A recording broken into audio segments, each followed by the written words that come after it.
네, 오늘 하나님 말씀은 하나님께서 우리에게 주신 말씀이 히브리서 2장 10절에서 13절 말씀까지 되겠습니다. 히브리서 2장 10절에서 13절 말씀.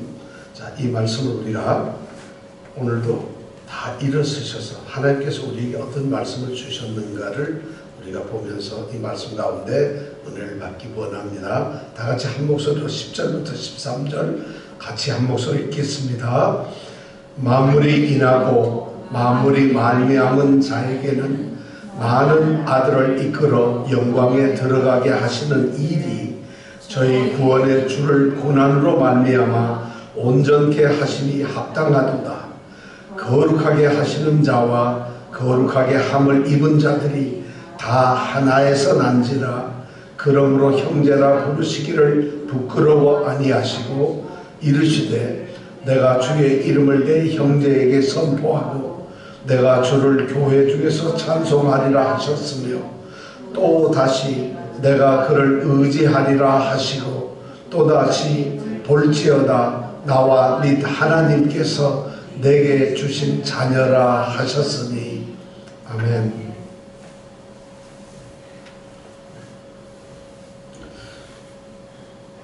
하나님이 우리 인간을 창조하셨죠. 그런데 창조하실 때 하나님은 특별한 계획을 가지고 계셨어요. 그리고 사람을 창조하시는데 이 세상 모든 만물을 창조하셨지만 특별히 하나님의 마음과 생각은 사람에게 있었습니다. 우리가 성경을 창세기를 보면 그것을 분명하게 알 수가 있어요. 그리고 성경 전 곳에 보면은 하나님이 사람을 사랑하시는 것을 우리는 성경을 통해서 너무나 많이 알아요. 요한복음 3장 16절에 하나님이 세상을 이처럼 사랑하사, 거기서 세상이란 우리 사람을 말하는 거예요. 어떤 사람은 죄를 짓고 하나님의 뜻에서 어긋나고 하나님을 배반하고 하나님 보시기에는 전혀 그렇다고 생각이 안 드는 그런 사람을 하나님은 사랑을 하셨어요. 그래서 우리가 지난주에 생각했던 이 5절부터 9절의 말씀에 그랬죠. 하나님은 사람을 생각하시고 사람을 권고하신다고 우리가 배웠어요. 하나님은 사람을 돕기 위해서, 그에게 뭔가 하나님은 해주시기 위해서, 그래서 그를 늘 기억하고 계시고 또한 그에게 무엇인가를 베풀고 사랑을 주시고 은혜를 주시기 위해서 그를 늘 찾아다니신다고 이렇게 말씀을 했어요. 왜 그랬을까요? 하나님은 이 사람을 하나님의 뜻에 맞는 정말 너무 기쁘고 보시기에 힘이 좋도록 만드셨거든요. 근데 어떻게 만들었냐? 우리가 볼 때 천사보다 조금 못한 존재로 만드셨어요. 그렇지만 하나님은 그런 인간 존재를 굉장히 존귀한 존재로, 그리고 온 만물을 통치하고 다스리는 존재로 만드셨어요. 그래서 사람들이 존귀함을 가지고 이 만물, 온 세상을 잘 이끌어가고 다스리기를 그렇게 원하셔. 하나님이 만드신 이 창조물을 다스리는 관리인으로 참된 그 주권자로 만들어 두셨다.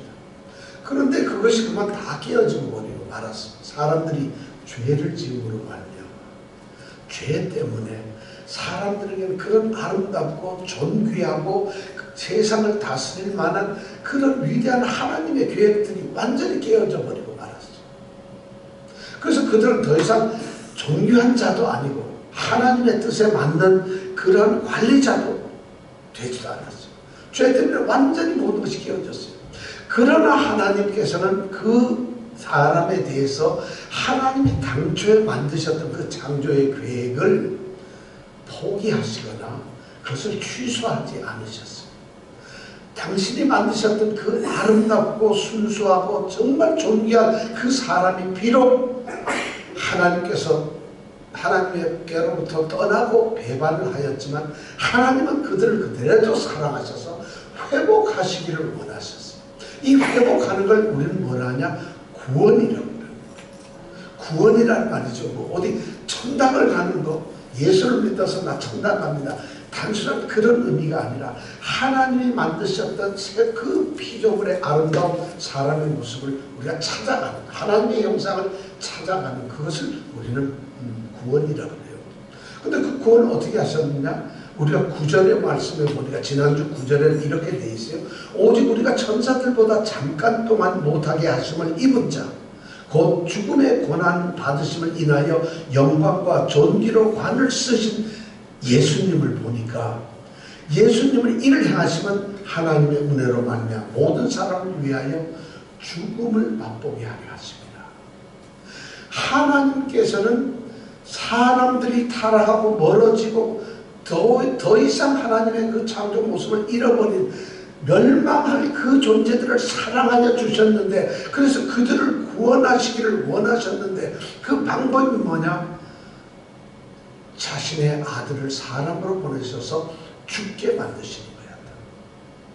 하나님의 은혜를 베푸시는데, 은혜를 베푸셔서 구원을 해야 되는데, 그들을 구원하는 것이 뭐냐? 모든 사람을 위하여 죽음을 맛보게 하시는, 죽게 만드는 거야.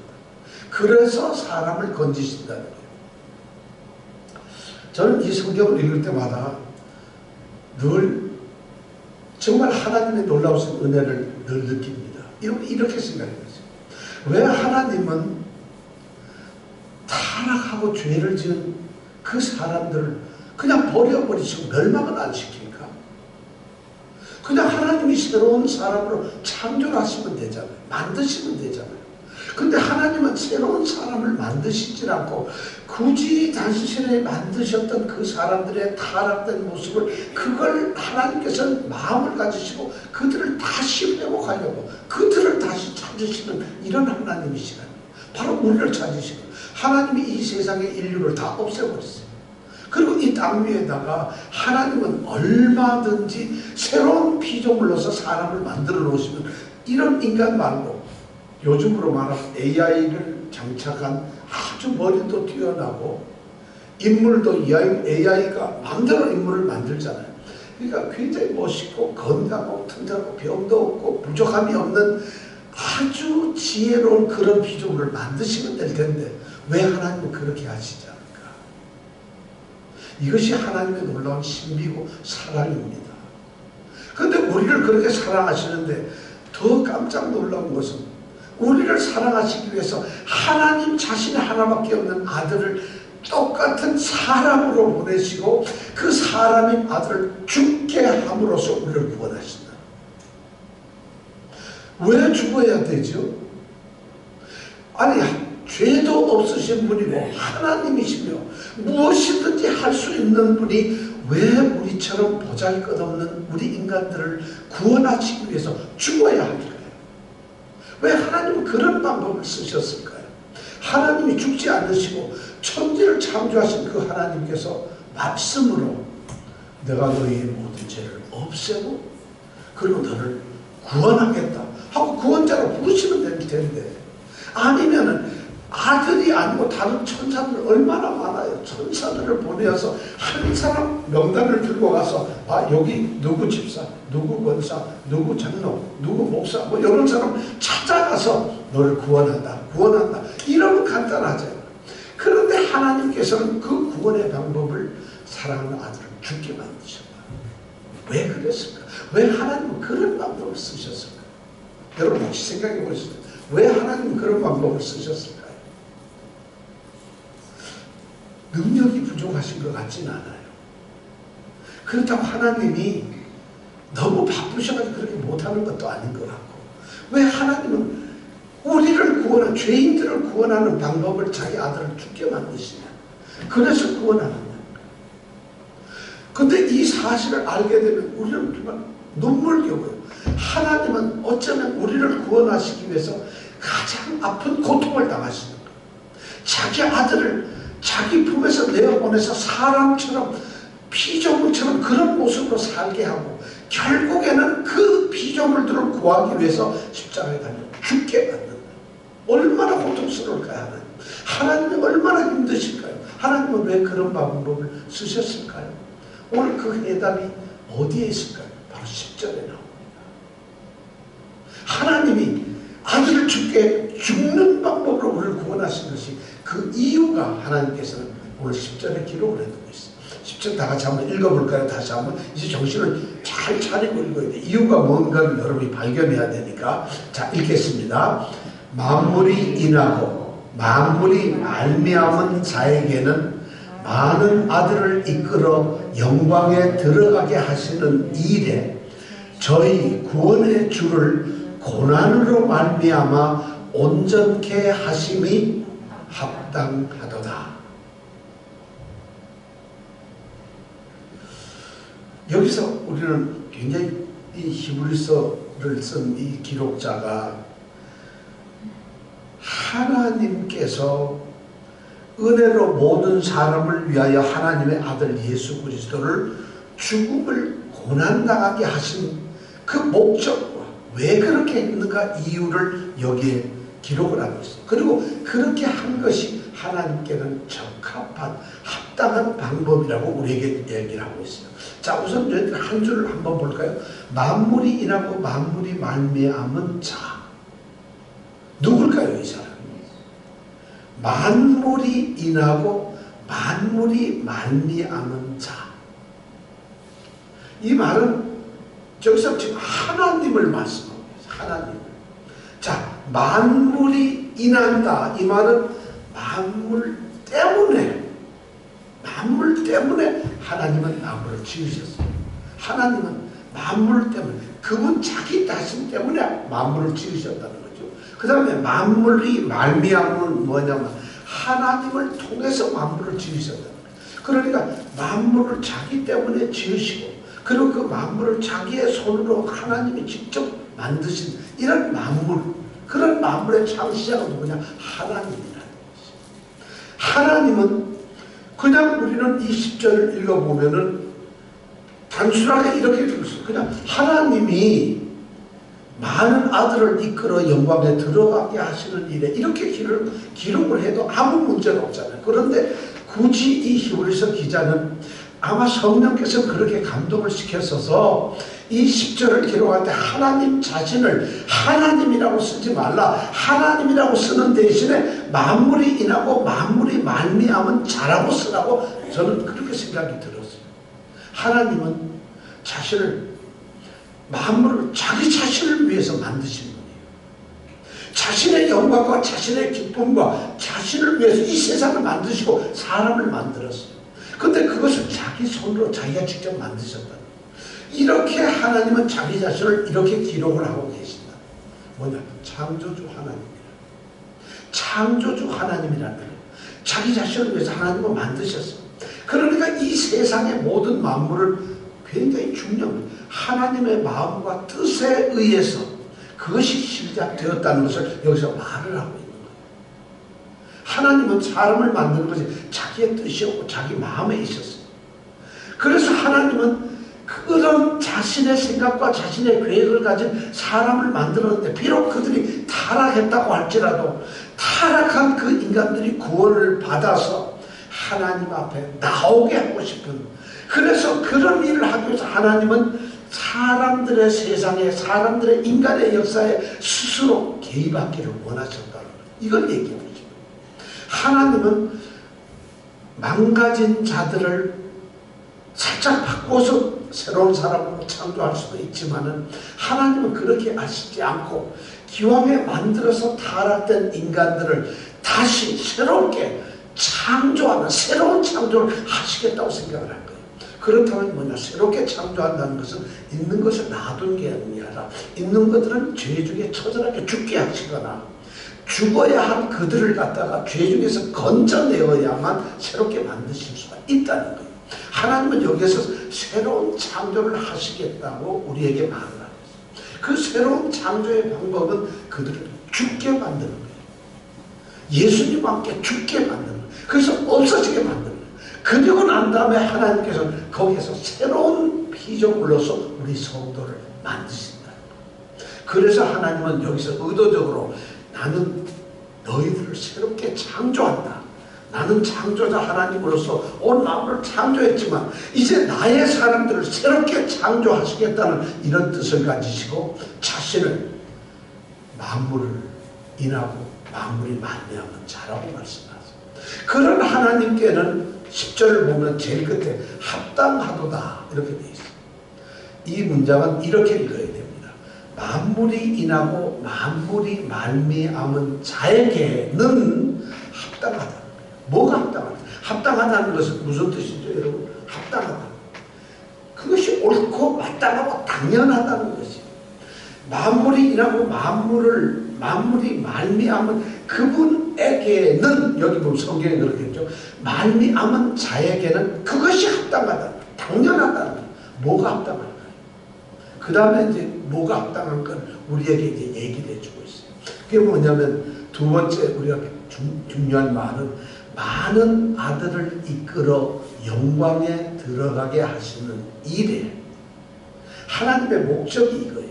새 창조하고 새롭게 하시는 하나님의 아들을, 자기 사랑하는 아들을 십자가에 죽어 그래서 죽게 만들어지고 그렇게 하신 일이 그렇게 합당한데 왜 그렇게 했느냐, 왜 그게 합당하냐, 목적이 바로 그거예요.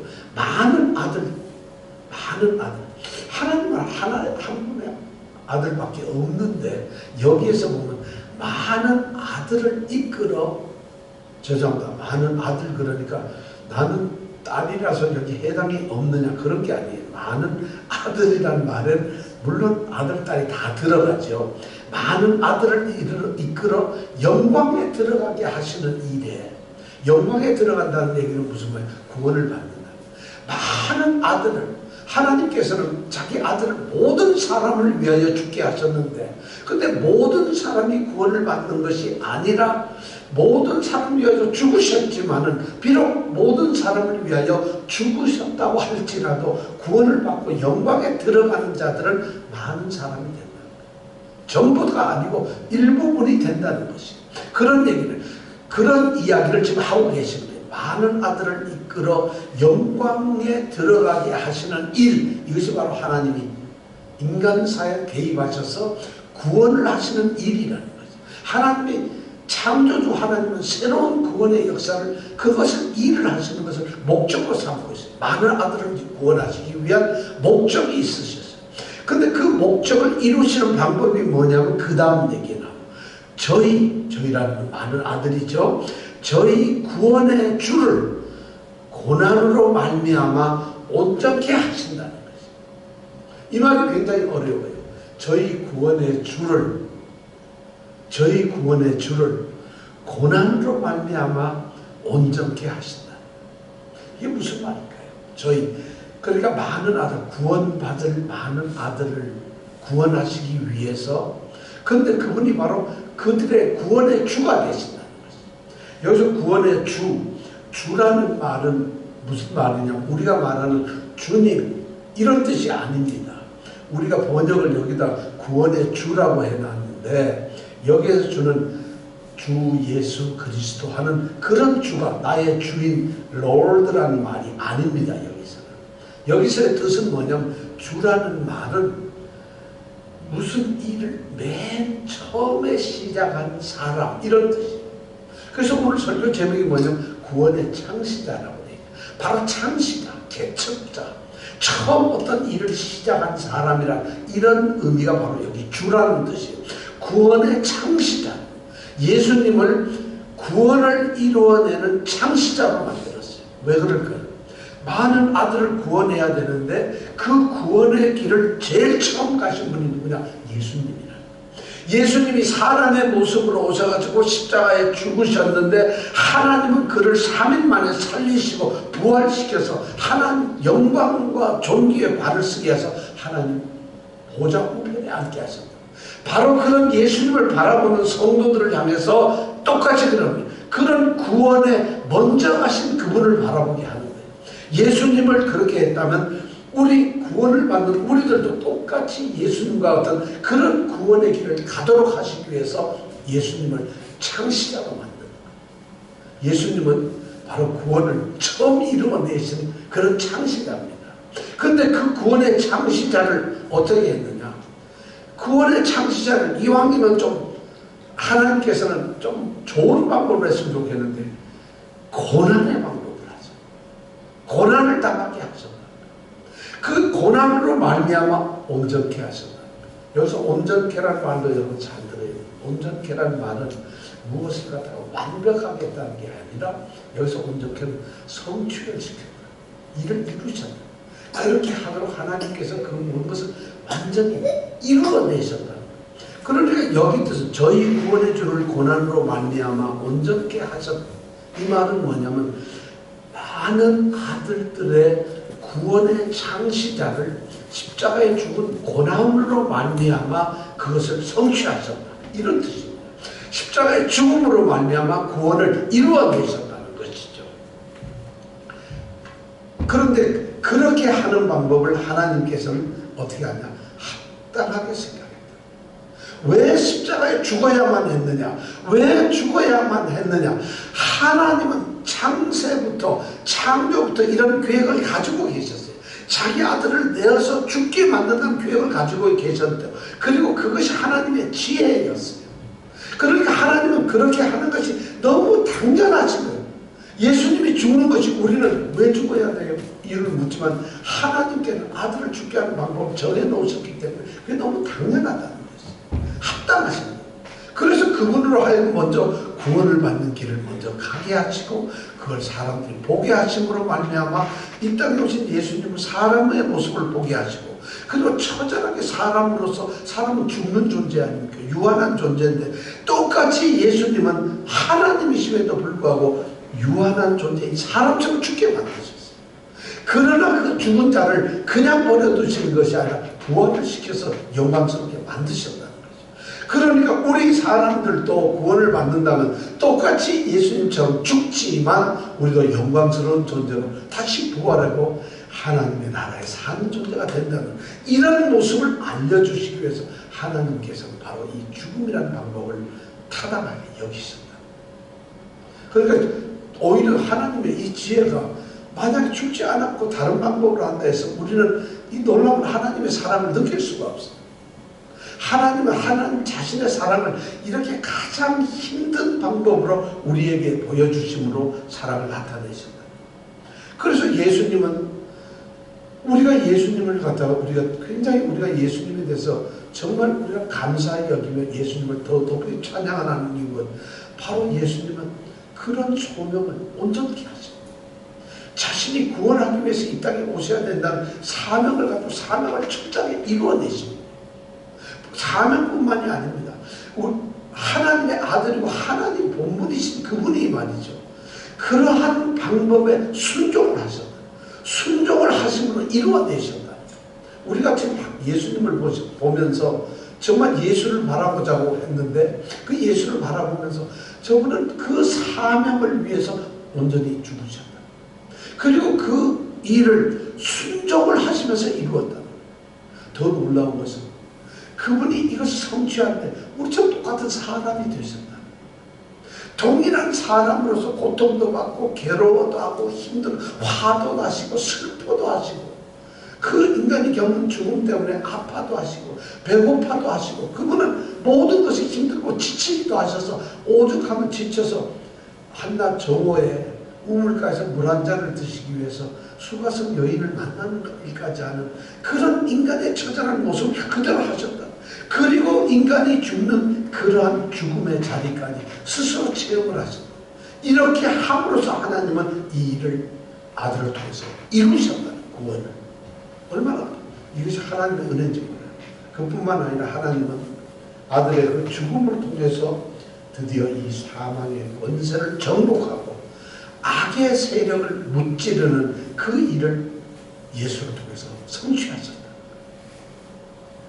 사실 예수님은 하나님이시기 때문에 죄가 없으시잖아요.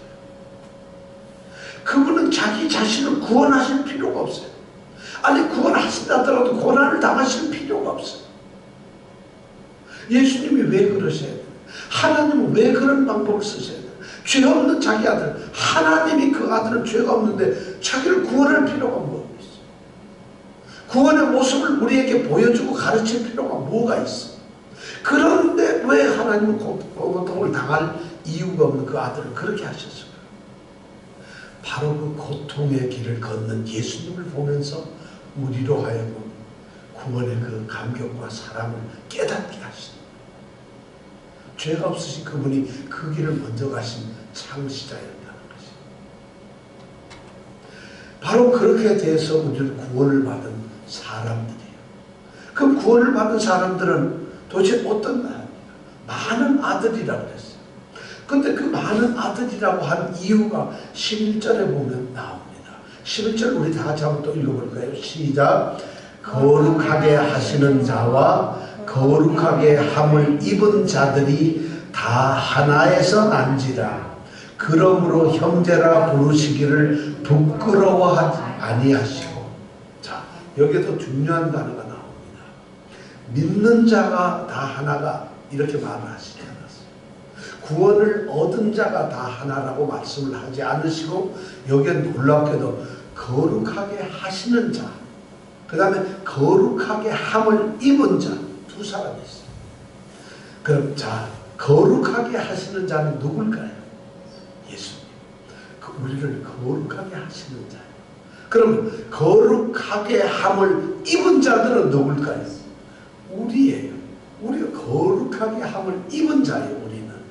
예수님은 거룩하게 하시는 자고, 우리는 예수님이 거룩하게 하셔서 그 거룩하게 하심을 입은 자가 됩니다.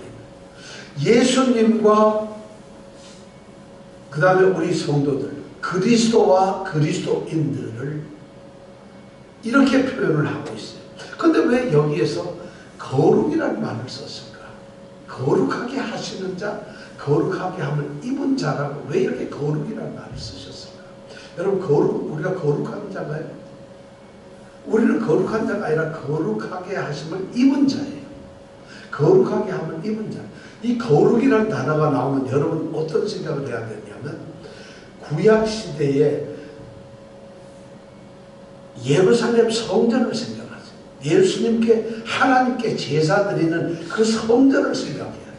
또 신약시대의 성전에는 말이죠, 아무거나 있는 것이 아니에요. 반드시 성전에는 구별된 것만 성전 안에 있습니다.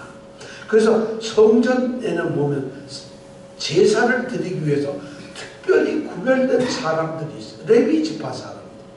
그들은 구별된 자들이고, 그들은 제사장이거나 대제사장으로 특별히 구별된 자들이에요.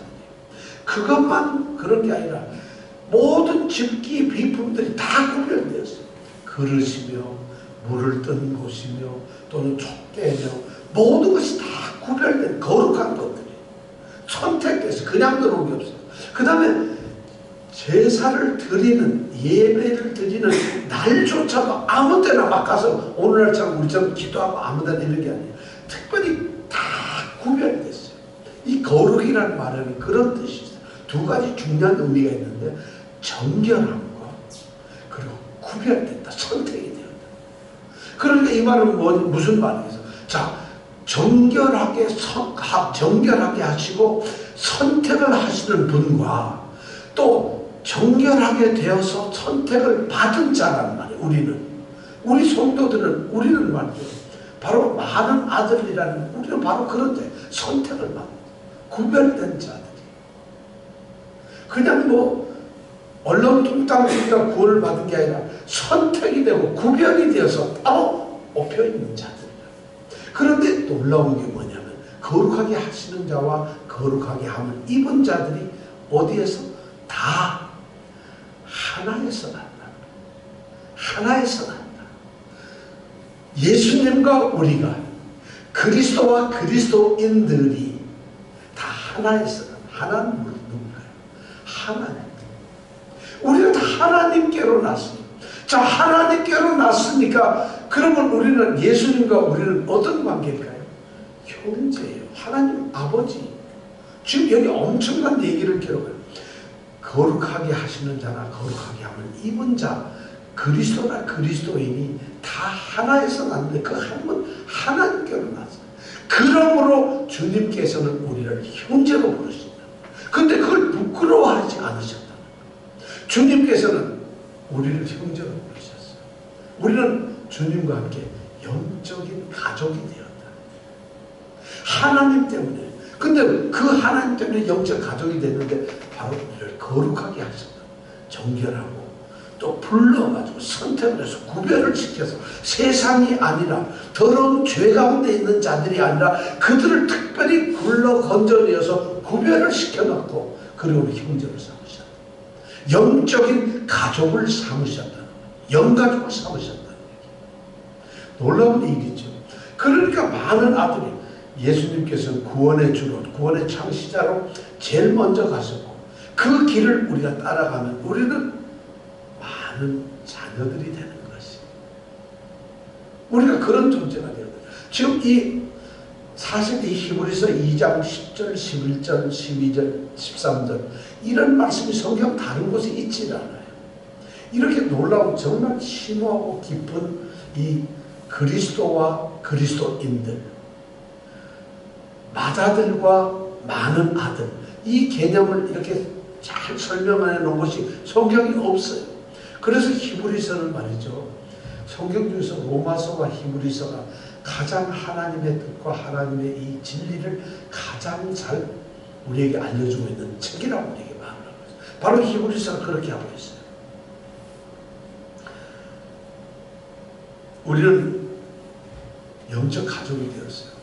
정말 놀라운 것은 우리 주님께서 우리를 거룩하신 분이 거룩하게 만든 우리를 갖다가 죄 가운데서 건져내 아직도 부족하고 아직도 죄가 묻어있고 아직도 그들이 부족해서 멸망할 수밖에 없는 그런 존재인 그들을 형제라고 부르시고 그분이 우리를 나의 형제, 내 여동생이라고 부르고 있어요.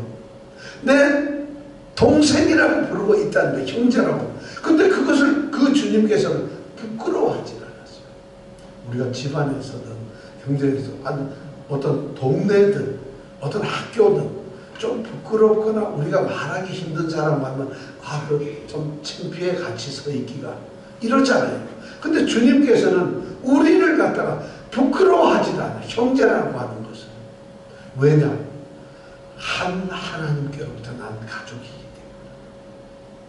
우리 성도들이 지금 그런 존재예요. 여러분 그냥 예수 믿는다는 것이 그냥 예수를 나는 믿습니다는 이런 차원이 아니라 이 히브리서 2장 10절 11절 이 두 말씀에 보면은 우리는 그냥 예수를 믿는 자가 아니에요.